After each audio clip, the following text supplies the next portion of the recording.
I'm Jenna. And I'm Dom. You know what's funny? Not long ago, we were both breaking news. Now we're breaking unemployment records. Exactly. Just like thousands of other journalists who've been laid off from newsrooms across the country. Yeah, and after the shock wore off, we kept asking ourselves, what the hell do we do now? And over many, many cups of coffee. And maybe a few drinks. We realized we had a unique opportunity here. Why not pull back the curtain on what's really happening in American media? Right? I mean, we've spent years in this industry seeing how stories get made or don't, and now we can actually talk about it. And trust me, there's a lot to talk about. From local news disappearing to social media reshaping journalism, we'll break it all down. And look, we're not here to lecture anybody. We just want to help make sense of the information that we're getting and maybe have some much needed fun along the way. So whether you're glued to the news, just trying to figure out what's real in your feed, or curious about the future of media, come hang with us. Welcome to Laid Off and Looking, a podcast where two journalists are taking a critical look at American media.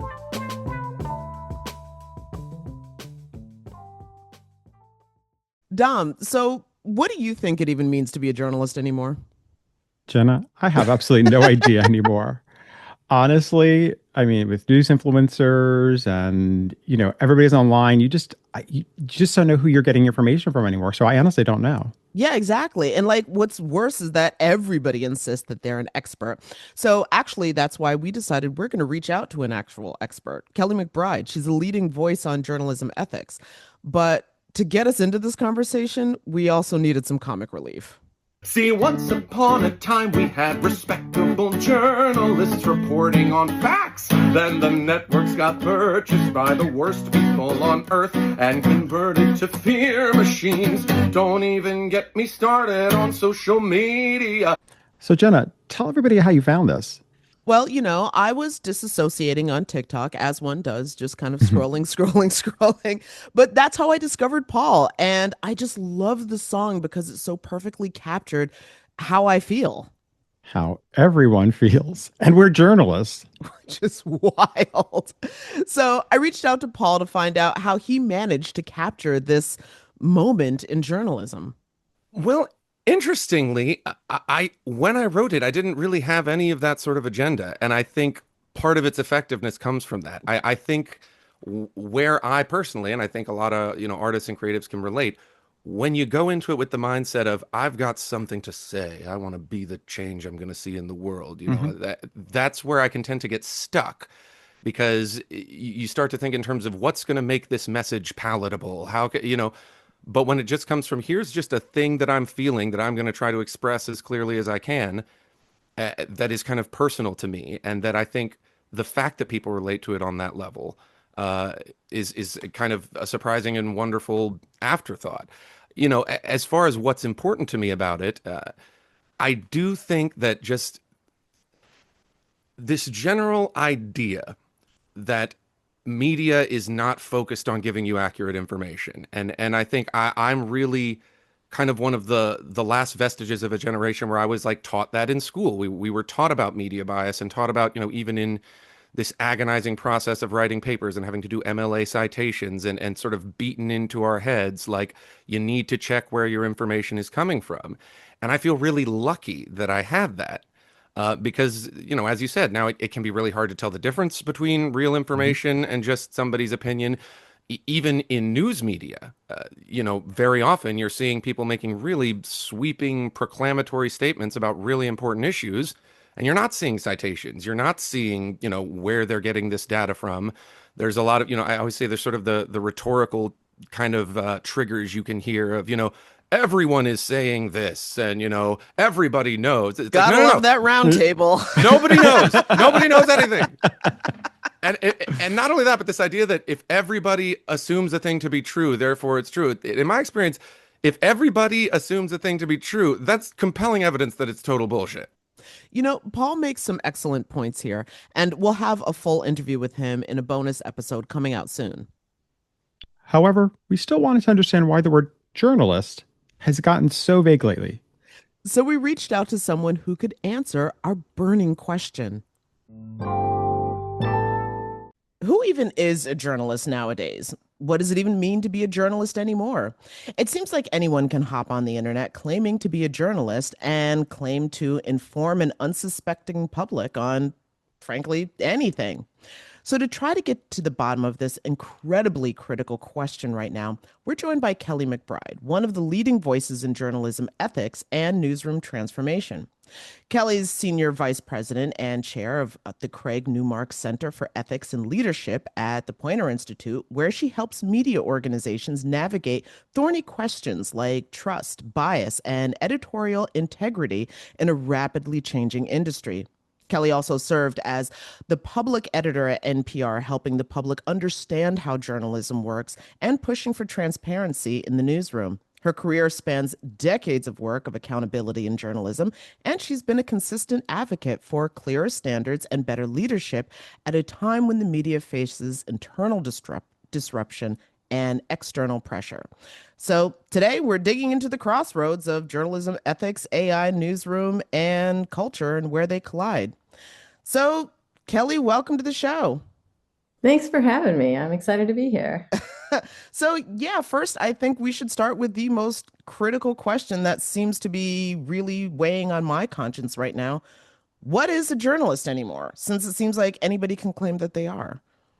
Yeah, well, the reason that that question is weighing on your mind is because we can't answer it. We don't have a way of determining who a journalist is. I can tell you what journalism is, right? And so I guess the best definition of who is a journalist is it's a person who does journalism. And journalism is an act of creating information for the public good, right? And it is based on turning up facts and then putting those facts into a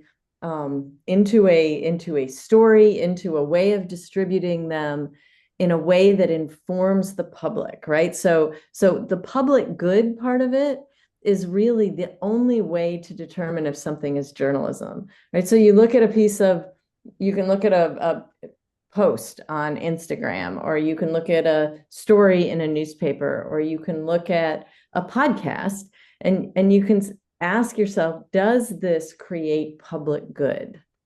And if it does, then in general, it's journalism. I guess the other thing that I would add to that is it fact-based? Because there are things that create public good that are not fact-based, right? That's what entertainment is. Literally, I was about to ask, I'm like, but then gossip, because gossip makes a lot of people feel good. In the Venn diagram between journalism and gossip, there's a significant overlap right there. Yeah. Well, Dom? Yeah, no, go ahead, Jen. Oh, okay. All right. Well, I was wondering if you could go just a little bit deeper and kind of unpack when you talk about doing journalism, like, yeah, I think most people get that this is about, the public good and informing the public, but there's more to it when it comes to the ethics and the tools that journalists use to build or craft a story that is, factual, that is correct, and yet tells an actual story. Right. So in the act of journalism, a bunch of things have to happen. And you mentioned the word craft, right? So the journalism is a craft. You are literally creating things. It's a creative act. And so there is a craft of storytelling. There's a craft of video storytelling. There's a craft of investigating, right? Which is where you go out and you actually find out new facts that have not previously been disseminated widely. And so those are all tools that you would use in journalism. And some people are really, really good at them, right? Like when you read a really great writer, you just recognize the skill at which that writer has applied to the journalism that they're doing. But then when you talk about ethics, right? Ethics in journalism grow out of the relationship between the journalist and, if that journalist is part of an organization or a newsroom, that newsroom. So that entity, and then the audience that they intend to serve. Right? So there's a relationship. And if you think about, I mean, think about like marriage, right? And like how there's different rules in all these different marriages, right? Like in some marriages are open and most are not. And in some marriages, there's a distribution of labor and some are not. In some marriages, there are certain agreements around money. Well, the same is true in the relationship between journalists and their audience. Journalists make different promises to their audience, and their ethics grow out of that promise.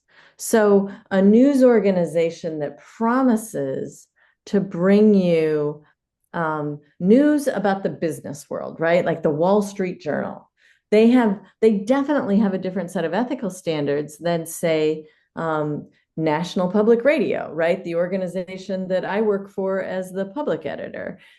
National Public Radio promises to bring their audience information about culture and politics and the entire country, and to help their audience know the world better.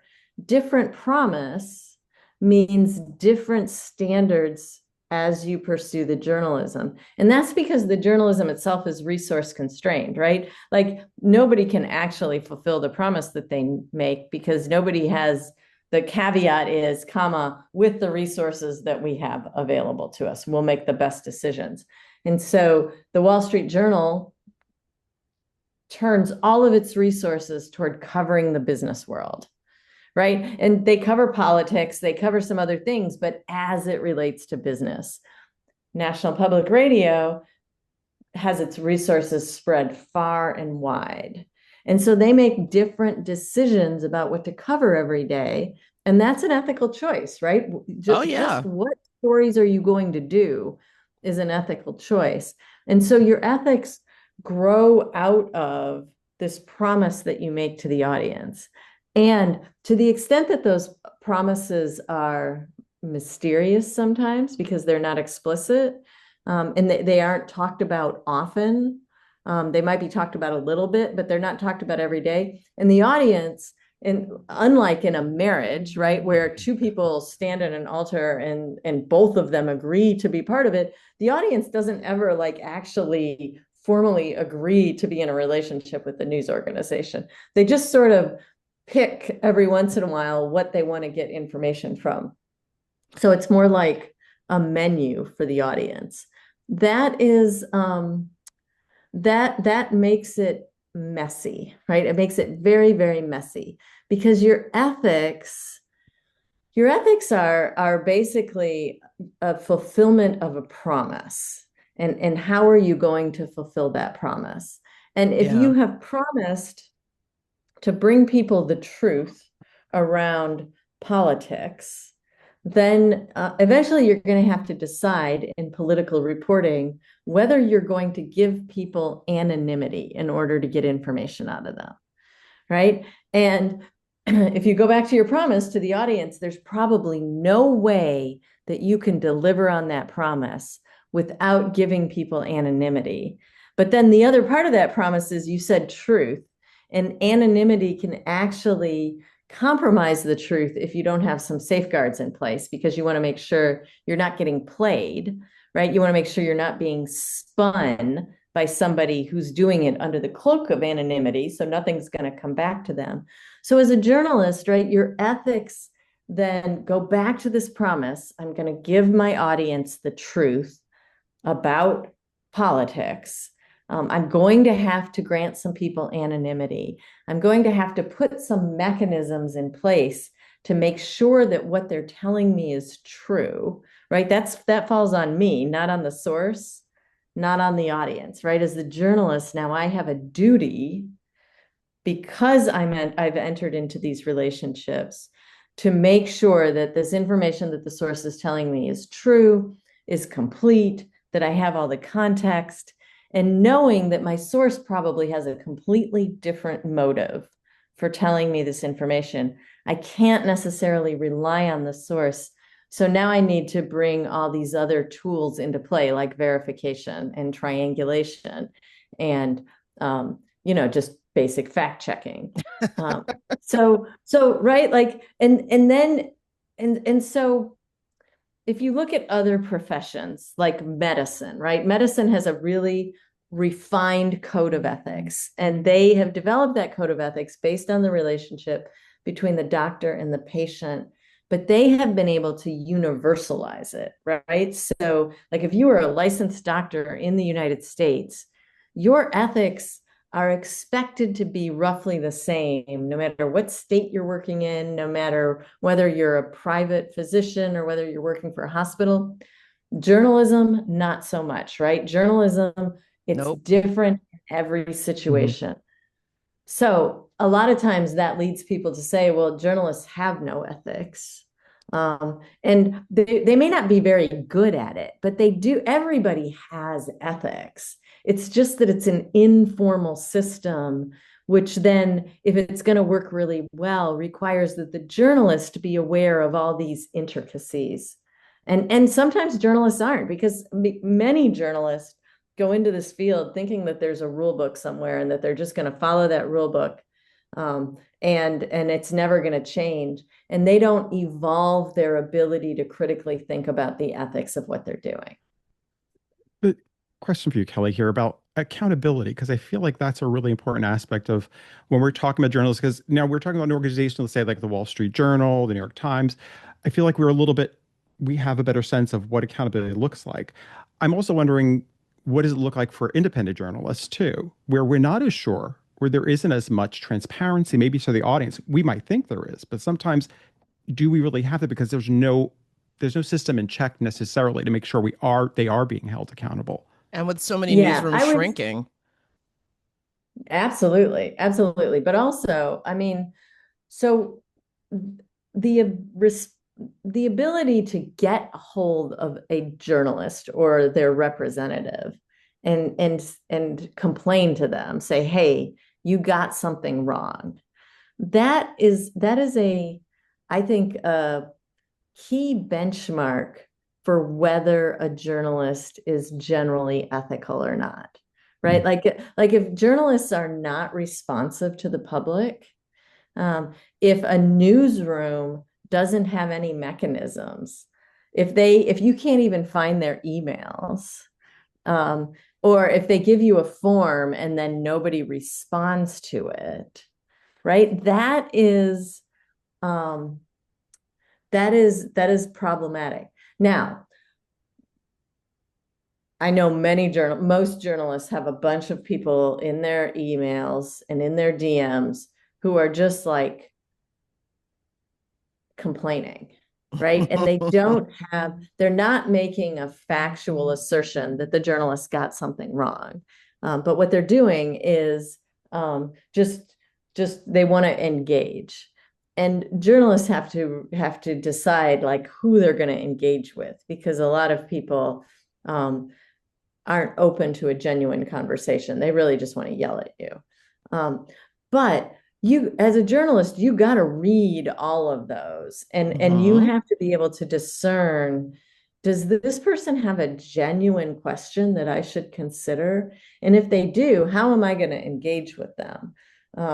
But journalists who are absolutely unresponsive across the board, and news organizations that do not respond to complaints about factual accuracy specifically, that's a sign of ethical shakiness. That is right? a red flag. It is a red To flag. me, I would say that is a huge red flag. It's interesting that you say that, though, because for me, one of my telltale signs as to whether or not I'm going to engage with someone who's commenting on my work is the answer to your question in the work that I just produced. Like, did you read it? Did you listen to it? Or are you just triggered and you, like you said, you want to yell, which some people do? Well, right, that's a skill as a journalist, which is when somebody asks you questions, and if they're asking you questions about the work, right? Like let's say you are covering some complicated public-private partnership that's happening in your town, and the answer is in the work. you know, one answer is, yeah, if you go to paragraph 12, right? I address that there. But the other thing is if somebody has a question, that might be a sign that there's more journalism to be done, right? Like, oh, actually, this person has a question. Maybe I should do another story just addressing this question. The other thing that happens is people write and they have their own hot take that they want you to hear. Right. And sometimes all you have to do is acknowledge, like, hey, thanks for sharing this. Right. I did like read this very long email that you sent me. But sometimes they want to talk about why you're making the choices that you're making. Like, why are you covering this and not that? Or why are you Yeah, no, that happens frequently. this guy, not that guy? Or why did you quote him saying this, but you didn't quote somebody else making an equally prescient point on the other side? Or why are you interviewing that guy when he has these things about him that people should know before they listen to him, and you didn't share these things about him, right? And so there's all these things that the public wants to know about our work. And in journalism, we have traditionally been like a one-to-many in forms of communication, right? This is like in communication theory. And in one-to-many, we don't have to listen to the many, right? Because we are the one and there's too many of them out there. But as all of our information systems have been disrupted by technology, right? By social media and the internet, and the ability for everybody to put out information, we have really become a many-to-many mode of communication. And when you're in a many-to-many, you do have to like treat it like a relationship. And so I use the marriage analogy a lot because, if you're in a marriage and you never listen to the person that's on the other side, it's probably not a very strong relationship. Yeah, that's going to be a sign of problem. But so I want to go back to something that you were saying that I thought was really interesting, and that is people wanting to give their hot take. And right now, I feel like with the proliferation of social media, whatever, we're almost like this hot take nation where everybody's got to have like their opinion, their hot take on just anything and everything. And sometimes when I listen to the public discourse around journalism, or more importantly, around it's usually, well, no, sometimes they complain about print too. Because I was going to say, it's usually the broadcast media that they're consuming. There seems to be a lack of discernment between straight reporting, analysis, and opinion. And I'm wondering if, from your perspective, do you see that as something that's gotten really fuzzy for a lot of people and just not getting the difference? Because a lot of the times when I see people flip out about, say, I don't know, the New York Times, I'll look at the article and I'm like, well, that was an opinion piece. What? That's not. Yeah, well, I mean, that's on us. That's on the journalists, because we don't do a very good job, even though the New York Times tries to label their stuff. We don't do a very good job of telling the audience, this is what we want this piece of content to accomplish, right? And so an analysis is meant to be a deeper look at all the motivations of all the players, right? A piece of straight reporting is meant to just get the facts on the table. A piece of narrative journalism is meant to show you the facts through a character's experience and get you to emotionally connect with that experience. And a piece of opinion journalism is meant to persuade you to see a point of view and agree with it, right? And so we don't ever, so we might tell people like, we don't tell them if this is a straight reporting piece. We just assume that everybody gets that that's what it is, but frankly, it's not clear. There's a lot of analysis, and then we get mushy and blend those things a fair amount, right? So I would say it's really, really hard to even label in a very clean world what each of those categories are. And then we never tell the audience, hey, the reason that we're telling you this is because blank, and you can do the rest of this. You can fill in the you can fill in the blank for any story, right? That's And if we interesting. I've don't never tell them considered that, that. right? If we don't tell them that, and then we get mad at them because they get mad at us, this is like problem communication, right? And so think about that just with the traditional world of journalism, and now layer on all the influencers. Well, yeah, no, But I'm laughing because in the world of communications, we aren't the best communicators, well, even amongst each other.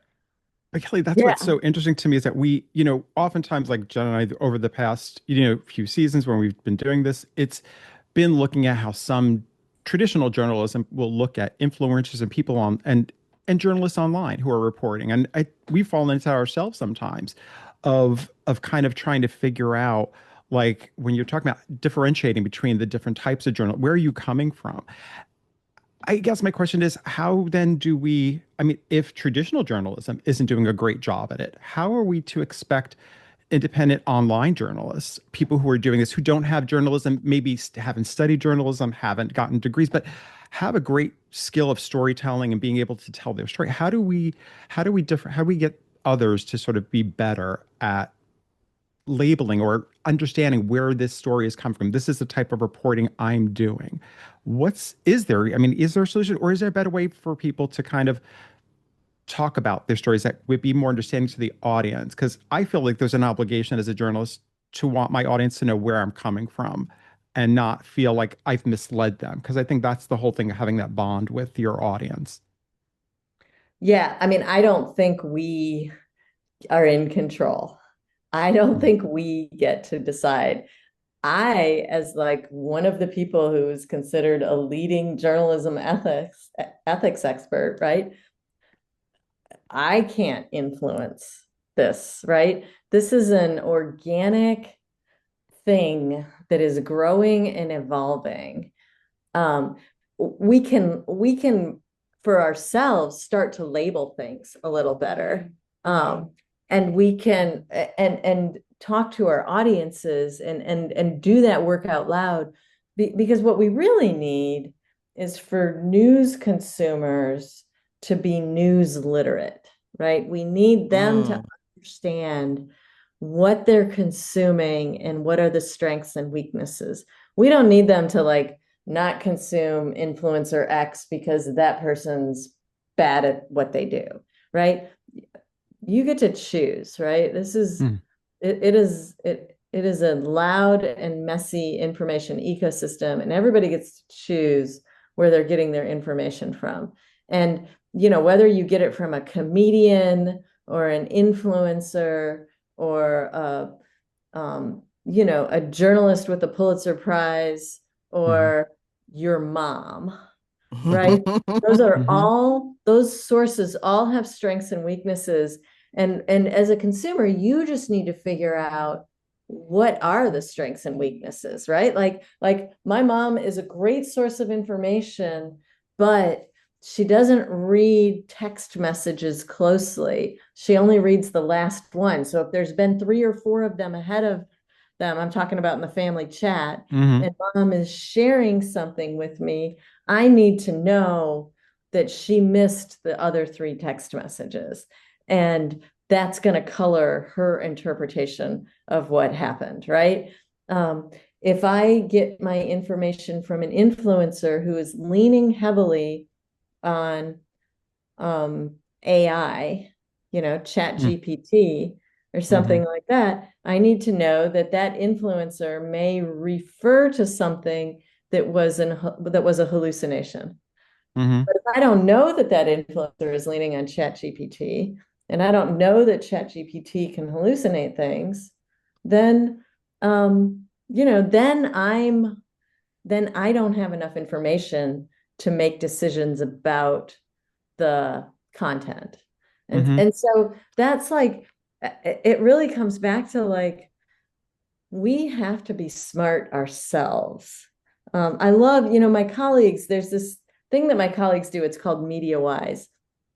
And they hire these teen fact checkers all over the country. And the teens just look at stuff that pops up in their news feed. And then they have been trained to figure out if something is real or not. And all they do, the whole genius of it, is they just go on Instagram and TikTok and they're like, hey, did you see this? Is this true? Here's how I figured out if this was true. And they just like walk you through the steps that they use to figure out if something was true. That's really what we see people doing more and more. I mean, you bring up, ChatGPT, but looking at AI, it's obviously something, we've seen, I believe it's Business Insider that was saying they're leaning more towards, using generative AI in their reporting, in their newsrooms. How do we see, and other newsrooms too, it's like a lot of other newsrooms are delving into this. What is the responsibility of how do newsrooms use AI, especially in terms of what they share with the audience or with their audience, readers, viewers, listeners?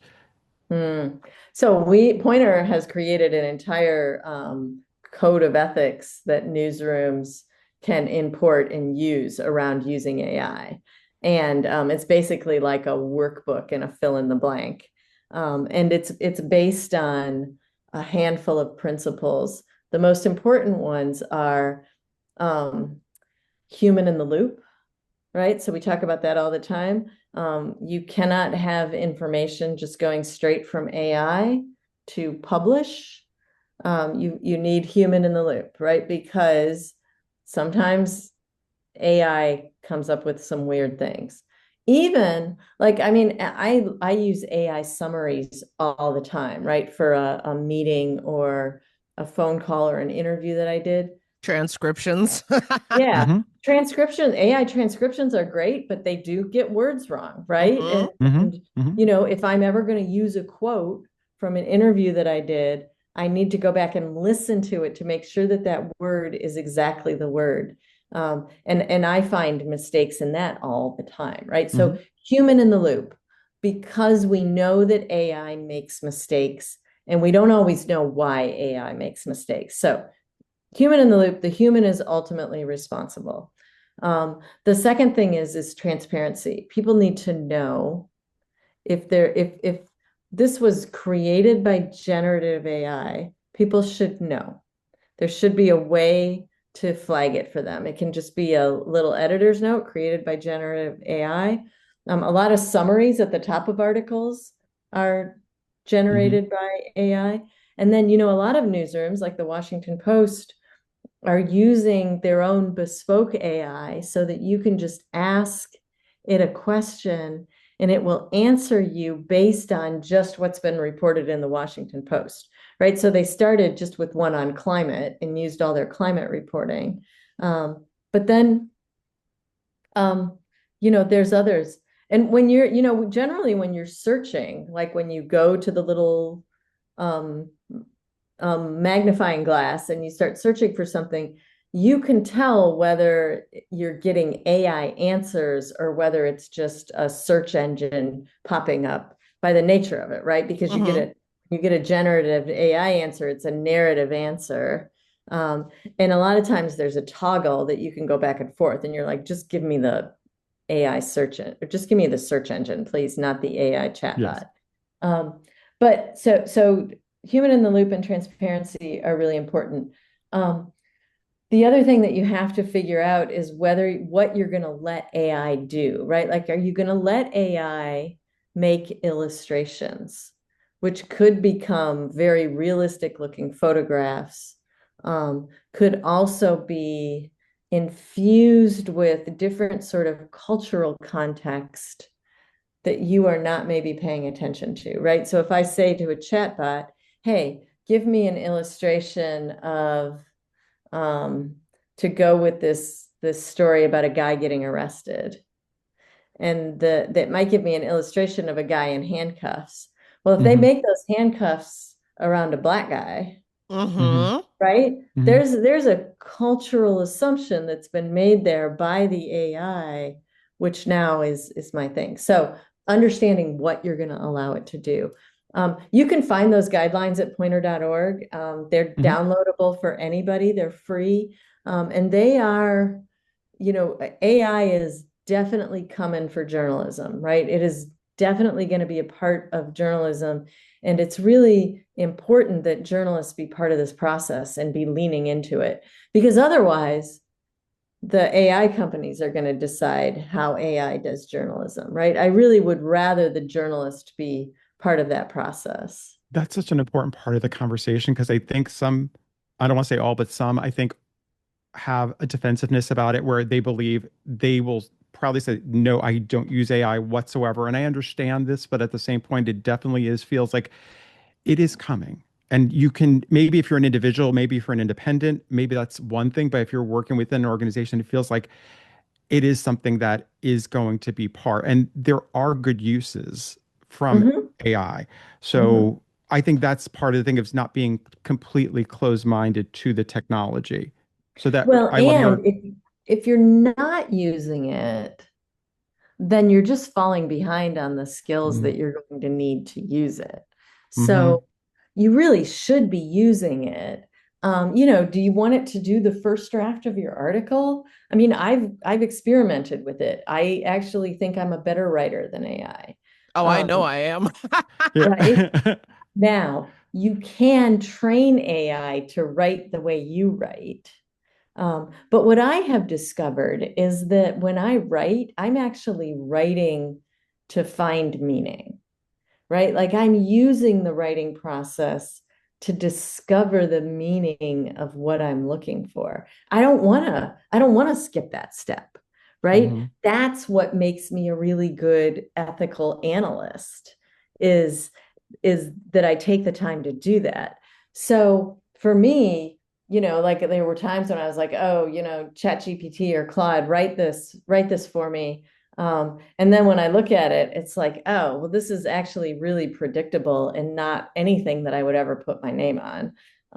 And second, now I don't have the opportunity to like flex the muscles in my brain to come up with those ideas. I also think that one of the things that we're discovering is that there is this desire for the human fingerprint. And people can tell, right? Like how you go on Spotify and you type in a song and then it just starts playing other songs and you Hmm. basically AI generated playlist. I am much more interested in a human curated playlist, right? Like I'm much more interested in there's this community radio station in town that I listen to all the time. Like I want the human recommendation. And I have, because I am exposed to so much AI information, I have discovered that there is this preference for it. It's sort of like the difference between buying buying a pack of like chocolate chip cookies, like Keebler chocolate chip cookies, and then getting some that have been made in a bakery. Like the Hmm. ones made in the bakery are just so much better. The ones made from scratch, not in a machine. And I think the same is going to be true of information. That's my optimistic, hopeful take on how we're going to incorporate AI into journalism and content. But it's entirely possible that 90% of what we're going to be consuming 2 years from now is AI generated, and we're not going to give a crap. I'll be very depressed if that ends Well, up I being. mean, I will say that in doing research for this season of our show and asking chat, albeit what it thinks, and yeah, it thinks that broadcast journalism is going to be one of the first to fall. Now, I am old enough to ask why would anyone want to get their news from Max Headroom, but apparently that's what chat thinks. So yeah, I do think it's a question, and I also wonder how that folds in with the business model because of course we also know that the business model that isn't necessarily holding with advertising space and things like that being lost to social media, etc. So do we shift to those spaces? And I'm gonna do a no here and ask a compound question, but how important how aware should we be of weighing the importance of virality versus quality content? Because a really good story might not go viral, but if you're going to be in the digital social media space, virality is everything. Well, and that actually circles back on the business model, right? The reason that people want things to go viral is because that's how you get paid, right? Because the business model where you are selling advertising messages against the body of eyeballs or ears that listen to something, the more you have, the more you get paid. So the business model first, where's the business model going? It's definitely going to subscriptions, right? And so people will pay for content that is valuable, and content that is free then becomes less valuable, often really annoying and addictive, right? Like free content either tends to be addictive or mediocre. So, and the stuff that you pay for because it's valuable, because you want to listen to this writer, or because you really like that this group of reporters focuses in on this one deep topic that you're interested in. You know, it could be parenting, it could be criminal justice, it could be, building community, whatever. So it's definitely going to subscriptions, and that's going to be how journalists are going to get paid, either working for news organizations that charge for their content or building their own independent businesses that way. The thing that AI can't do is go out and find new facts about a situation, right? And we saw that with the floods in Texas, right? So you have this devastating, completely unexpected event that affects thousands and thousands of people. And people need to know what happened, who died, why didn't anybody know that this was coming? And AI had zero things to do with turning up that information, right? People had to be on the ground and they had to get information. And you remember there was one story that went viral because it was fake news. And it was a story about two girls who were found in a tree that had been swept away from the camp, but they were alive, and they were found 7 miles or 10 miles downstream. Now, that story was told by human beings, right? There were two sources, right? There was a real estate guy from Austin who had taken it upon himself to go down and report out what was happening. And he was doing these videos, and it was just him talking into his camera and posting them to Instagram and to Facebook on what he found. And he was one of the first people to report that. But it was actually swirling around in social media. And he says he got it from a law enforcement person. And then a really small startup newspaper also reported it. And they reported it in a digital newspaper, reported it. And they swore the same thing, that they got it from law enforcement. Now, I actually think AI was the reason that those rumors were swirling, because somebody started a version of it. And then, people are in this very desperate situation, and they're scrolling on their phone, and they're picking up nuggets of information, tweets, and they're just trying to go viral with that stuff. And so AI perpetuates the misinformation, but it was humans that created it, right? It was humans that created the fake news. And so I think that tells us that the real news is important, right? Because the humans were also creating all the real news, and it was humans that debunked it pretty quickly and held those sources that platformed it accountable.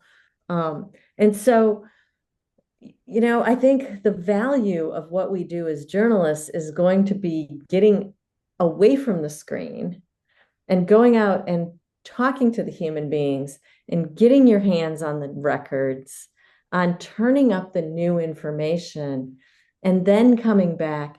And we may use AI to get to some of that, but it's going to be the human judgment that tells you that, oh, this is important, right? Like there's going to be probably within a year, I would say, AI is going to be scanning every public meeting and creating summaries and telling journalists and everybody else, here's what happened at this meeting, and here's what's interesting. But it's going to be journalists that are going to pick through and say, oh, actually, right? So let me give you an example.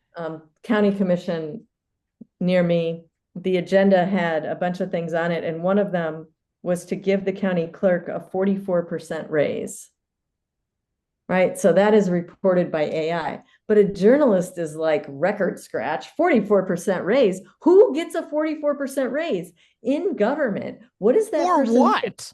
Right. Let me see what that person's salary is going to be. That person's going to be the highest paid person in the county if this goes through. Took a human to figure that out. Right. So humans are going to be important. Well, I would also say, as a journalist who sat in some of those otherwise boring ass meetings, I'm looking for the reactions on everyone else's faces when the announcement gets made. Somebody is rolling their eyes. Somebody has just like is scribbling some sort of like infuriated note on something. Like I feel like that part of the context AI just can't grab and doesn't know to grab. Right. Because then you think about like all the questions that you need to get answered to understand how it got to this point, right? So one question is, well, who put this on the agenda? You know who put it on the agenda? The clerk put it on the agenda. The person who's going to get the raise, right? Who, there's 3 people on the commission or 7 people on the commission. How did they all vote? And then why, somebody's got to ask those people, why did you vote in favor of this? Or why did you vote against it? Or why was this measure tabled? Right? These are all the sort of like the narrative behind the narrative. It really takes a human to figure it out. For me, this conversation has been great because it actually, when we're talking about AI, I think there's always been this, again, there is a heightened sense of concern right now within the industry. And honestly, talking to you and listening to how you're talking, how you're discussing this in terms of humans will always be important in terms of getting the news. It's learning how generative AI or learning how AI can be used to help us tell our stories and help us in terms of information, that the best way of using the tool. And I guess right now we're in a space where we're still figuring that out. It's changing every day. It's becoming much more accomplishing, and every day it's becoming so much more every day. So I guess it's us also trying to figure out with the business model, and everything feels like it's so up in the air that I think trying to really breathe for a second and realize that humans are always going to be what's going to make the news ultimately. AI is the tool. Well, and this weird thing happened in journalism, right? If you look at like the evolution of journalism and how we got to this point, right? So it used to be that like I worked at a newspaper, and, I was a police reporter. And so I would go down to the police station and I would talk to all the cops. I would run through all the detective offices. And then I would come back and I would just randomly find interesting stories and talk about what the cops were doing. Well, then we got to an era that internet became a thing and social media became a thing. And BuzzFeed sort of showed us that like, oh, you can create content specifically for the internet, made to go viral on the internet, right? And so then you're tapping into, it's not about like going out and finding something. It's more about just like putting a couple things together that nobody else had put together, or making it funny or being clever. But it was less about the original generation of information and more about how information was packaged. Then that became the business model, right? So anybody who makes money on the internet has been in this weird thing where you have to have so many new stories posted, which takes, if you're going to do it the old-fashioned way, a hell of a lot of resources, and you don't necessarily get the payoff for it. So there's a cheaper way to do it, which is to just have people, trolling social media and making clever memes or repackaging information that somebody else has originally reported, right? And so that then became the business model. So the business model tilted away from the original generation of facts. And now that AI is taking all the search traffic, that sort of cheap content isn't going to be rewarded anymore. And so we may be back to a place, no content is going to be rewarded anymore by search. So you're back in a place where we sort of need to build a relationship directly with the audience, where they are like, yes, I want to pay you to go get information about this, right? And so it could be that we've gone through a really dark age and we could be coming out of it. Again, I'm the eternal optimist. I'll take it. I will take it. Well, this has been great. We always love to ask this question of our guests at the end of the show, which is, what was your path into journalism? So this is really going to date me. Do you guys remember there was a television show in the 1970s called Lou Grant? I know of it. Yeah. Right. Okay. Yeah. So Watergate happened, and then Hollywood started creating a bunch of shows about journalism. Lou Grant was one. Mary Tyler Moore was one. Right. There were a bunch of them. My family watched Lou Grant, and I was like 7 or 8 years old. I was a little kid, but there was a character on Lou Grant that was a photographer, and his nickname was Animal. And the great thing about Animal was Animal broke all the rules, right? Like he was always ducking under crime scene tape or sneaking into places to get photos. And he was always getting these amazing photographs. And so I originally wanted to be a photographer. And it was the combination of seeing somebody who was so rebellious and was bringing so much meaning. And, his rebellion was actually creating meaning in the world. That was really, really appealing to me. Now, I got out of photography because in the days of film, when you had to go into the darkroom and you pulled the film out of the canister in complete darkness and you spooled it onto this reel, and then you put it into the chemicals. And if you didn't spool it onto the reel right, the film would be touching other parts of the film, right? Because it's supposed to be on a spiral reel.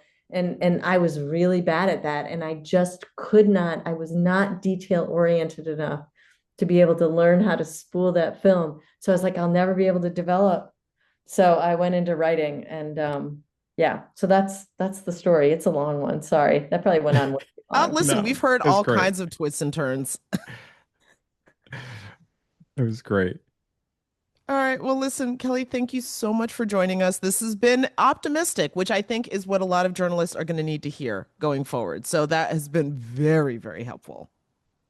Keep hope alive. Always, always. Thanks for joining us. Thanks for having me. Laid Off and Looking is an independent podcast conceived of and created by Jenna Flanagan and Dominic Camia. Music provided by Jake Howitt. Research by Laura Rothenbucker. You can watch and follow us on YouTube. Or you can listen and follow us wherever you get your podcasts. And if you have any questions or suggestions, we want to hear from you. So leave a comment. We do check them. Or reach out to us anytime at laidofandlookingpod@gmail.com. New episodes every Friday.